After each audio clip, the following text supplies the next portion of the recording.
पे दो बात कहूँगा, चूंकि टाइम वाकई हम भी लेट आए हैं और मैं समझता हूँ कि आप लोगों को बहुत ज्यादा इंतजार ना कराया जाए और जो जरूरी बात है वो आपसे कहूँ। देखो, समाज सुधार की जो कमी है और जो बुराई है, ये जितेक भी आत्महीन बैठे हैं, इनने सब ने पता और इनने नो भी पता हो गया कि इलाज कहा है। कोई आप में सुना या पता ना होगी। अगर वाकई अपने घर में गड़बड़ ना है तो वाकई परिवार में गड़बड़ है, और अगर परिवार में गड़बड़ ना है तो मोहल्ला में गार्ड के साथ गड़बड़ है। तो सवाल यह बात तो है कि भाई यहां पर रोक कैसे लगे। अब जो हाँ सियासी आदमी, उनकी हालत तो ऐसी है कि जो सच्ची कहती तो बाबा माई मारेगा, और जो बिल्कुल ही बहुत ही खरी कहती तो फिर तू कौन से खेत और मैं कौन से खेत। इसलिए भाई बेहतर यह है कि ये शुरुआत आप अपने अपने घरों से करो, और उस जो घरों की शुरुआत है, जो आपके गांव की जरूरत है, अगर हर गांव के आदमी ईमानदारी से अगर ये कोशिश करेंगे तो मेवात का इतिहास है।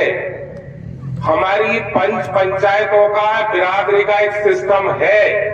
ये ठीक बात है कि अब पंचों में भी काफी कमी होगी, क्योंकि जो ओरिजिनल पंच है वो तो बेचारा कहता अपने 4 प्लेट पड़े, और जो 98 तड़का रहे हैं वो आज पंचायत कर रहे हैं।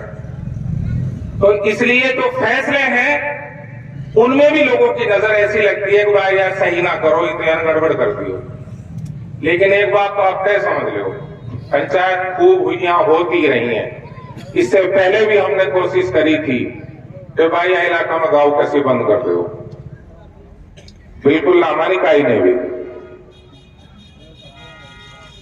और साइबर की, OLX की जो कमियां, जहां जो जिम्मेदार आदमी आवे सबन कुछ बहुत होगी। अब इंतहा है, अब हिमाचल से यार रोक दो।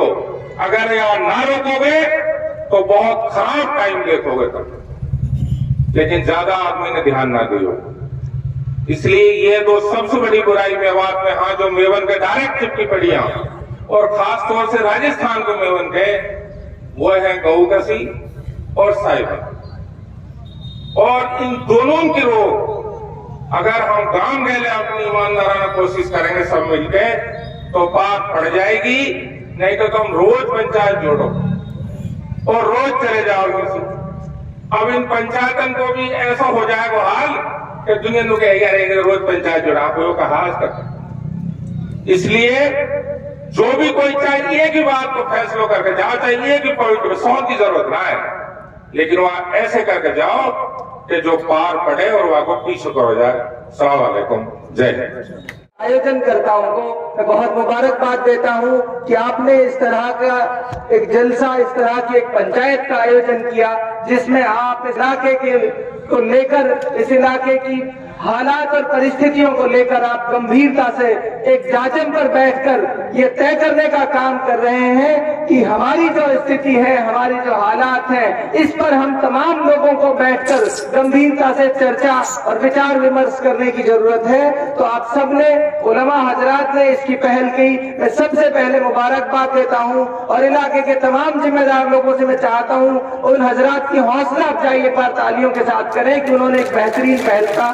शुरुआत की। मैं आप साथियों को बताना चाहता हूं कि उलमाओं की जो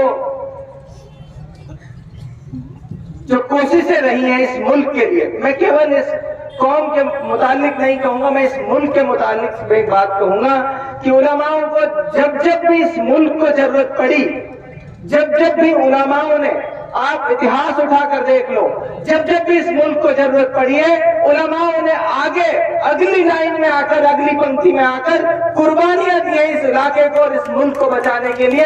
इसके वो मुबारकबाद के मुस्तहिक है। और जब भी जरूरत पड़ी, चाहे मेवात इलाके की जरूरत हो, चाहे मुल्क के ताल्लुक से कोई बात हो, जब जब भी उन्हें जरूरत महसूस हुई कि हमें इस तरह के फैसले लेने की जरूरत है, हमें एक दिशा समाज को दिखाने की जरूरत है, तो आपने पहल की और इस इलाके को और इस मुल्क को दिशा दिखाने का आपने काम किया। हमारा इतिहास इस बात की गवाही देता है कि जब मुल्क अंग्रेजों का गुलाम हुआ करता था तो इलाके के इस मुल्क के उलमाओं ने लाखों की तादाद में कुर्बानियां देकर इस मुल्क को बचाने का काम किया। ये उलमाओं की कुर्बानियां हैं जो इस मुल्क के एक एक चप्पे चप्पे पर मौजूद है। और आज फिर मेवात इलाके को जब सबसे ज्यादा जरूरत है तो आज इन्हीं लोगों ने फिर पहल की। मैं इसलिए कहता हूं कि इनका की जो कोशिशें हैं, इनका जो मान सम्मान मर्तबा है जो समाज में, इसलिए आपसे लोग, आपकी मकबूलियत है, इसलिए आपसे लोग मोहब्बत करते हैं कि आप वो लोग हैं जो सच्चे दिल से, सच्चे मन से जब जब जरूरत होती है तो पहली पंक्ति में खड़े हो जाते हैं आकर इस इलाके को बचाने की लड़ाई हम लड़ेंगे। और मैं आप सबसे एक वादा दे रहा हूं आपको, ये सच्चाई की बात है कि सिर्फ और सिर्फ उलमा हजरात की सरपरस्ती में ये लड़ाई लड़ी जा सकती है। किसी राजनीतिक व्यक्ति की सरपरस्ती में ये संभव नहीं है। हम सब कोशिश करते हैं, राजनीति से जुड़े लोग हैं, कोई राजनीतिक बात नहीं कर रहा, ये सच्चाई है। आपकी सरपरस्ती में ये काम संभव है और हम सब मिलकर यहाँ से जब जाएं तो अहद लेकर जाएं कि जो भी फैसला यहाँ से होगा पूरी ताकत के साथ हम सब मिलकर उसको अंजाम तक पहुंचाने का काम करेंगे। मैं चंद बात सिर्फ ये कहना चाहता हूं, समाज सुधार की सबसे बुनियादी बात यह है कि इसकी जरूरत क्यों पड़ी, हम इस हालात में पहुंचे क्यों। आप देखोगे दिल्ली और गुड़गांव से लगते हुए जितने भी इलाके हैं उन सब का दूध भी दिल्ली बिकता है, उन सब की सब्जियां भी दिल्ली बिकती हैं, क्योंकि उनके पास यातायात के साधन है, उनकी कनेक्टिविटी दिल्ली से है, रोजगार के साधन वहां मौजूद हैं। हमारे इलाके को जानबूझकर सियासती एतबार से लगा लो, चाहे कैसे भी लगा लो, बहुत सारी साजिशें रही, उनके बच्चों को रोजगार से दूर किया गया।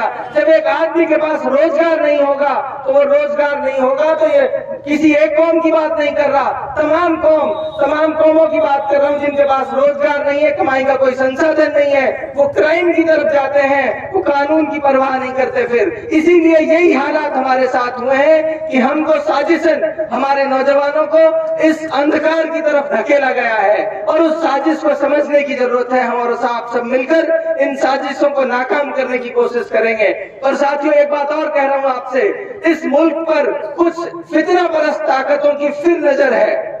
वो फितना परस्त ताकतें इस मुल्क को कमजोर करने का काम कर रही हैं। और गांधी जी जब मेवात आए थे तो उन्होंने ये कहा था कि मुसलमान मेवात इलाका रीढ़ की हड्डी है हिंदुस्तान की, वो देश जिसको पूरी दुनिया मानती है, पूरी दुनिया जिस व्यक्ति का सम्मान करती है, उस व्यक्ति ने मेवात को अगर ये कहा कि वो रीढ़ की हड्डी है तो शायद आप उलमा हजरात की कुर्बानियों की बुनियाद पर उसने कहा कि जब भी देश को, जब भी इलाके को जरूरत पड़ेगी तो ये वो लोग हैं जो इस देश को बचाने का काम करेंगे। साथियों, बहुत जिम्मेदारी के साथ आपसे कह रहा हूं, बहुत गंभीरता से सोचने की जरूरत है। न केवल मेवात को बचाने की जरूरत है बल्कि इस मुल्क को भी बचाने की जरूरत है। मेवात वो इलाका है जो पूरी दुनिया में इसलिए जाना जाता है कि यहाँ सभी धर्म मजहब के लोग मोहब्बत से रहते आए हैं और मोहब्बत से रहते रहेंगे। मैं चंद बात अपनी खत्म कर रहा हूं। जैसा मंत्री जी ने कहा और तमाम पहले के स्पीकर्स ने कहा कि शिक्षा के माध्यम से तब्दीली आ सकती है समाज में। मैं आपसे हाथ जोड़कर कह रहा हूं कि तमाम और चीजें साथ साथ चलेंगी। आप अपने बच्चों को पढ़ाने का काम करिए, आप अपने बच्चों के साथ साथ अपने पड़ोसी के, अपने गांव के, उन तमाम बातों पे चर्चाएं शुरू करिए। हमारे समाज में बहुत अफसोस के साथ कह रहा हूं, तमाम चर्चाएं तो हैं कि उसके बेटे ने उसके बेटे का ब्याह पीट दिया, फला के बेटे ने फला की से बड़ी गाड़ी ले ली, लेकिन इस बात की चर्चा नहीं है कि मेरा बेटा कहाँ पढ़ रहा है, उसका बेटा कहाँ पढ़ रहा है। जिस बात की चर्चा समाज में होती है उस तरह भी समाज का जहन बनने लग जाता है। आप हजरात से हाथ जोड़ के गुजारिश कर रहा हूँ, समाज में चर्चाएं शुरू करिए, समाज में बातचीत शुरू करिए कि शिक्षा के माध्यम से तब्दीली आ सकती है। अल्लाह के नबी ने भी कहा कि शिक्षा के लिए चीन तक भी जाना पड़े तो चीन तक भी जाइए। एक अकेली कौम, एक अकेला मजहब ऐसा है इस्लाम, जिसके पैगंबर ने यह कहा कि माँ की कोख से लेकर और कब्र के गड्ढे तक आप इल्म हासिल करो। वो कौम इल्म में सबसे पीछे है आज। ये हमारी पस्ती का, ये हमारी बदहाली का सबसे बड़ा कारण है। आप हजरात से हाथ जोड़कर कह रहा हूँ कि इन तमाम बातों को बारीकी से समझकर जो भी फैसला आप हजरात लेंगे, मैं अपनी तरफ से ये कह रहा हूँ, आप मुफ्ती साहब ने, मौलवी साहब ने कहा, सफात मैनेजर ने 3 दिन कहा, मैं ये कहता हूँ ज्यादा भी नहीं तो कम से कम 5 दिन समाज मुझसे ले ले पूरे। मैं इंशाअल्लाह आप सबके साथ कंधे से कंधा मिलाकर काम करूंगा। जहां भी आप मेरी जैसी जिम्मेदारी लगाएंगे, इंशाअल्लाह मैं पूरी ताकत के साथ उस पर अमल करने की कोशिश करूंगा। बहुत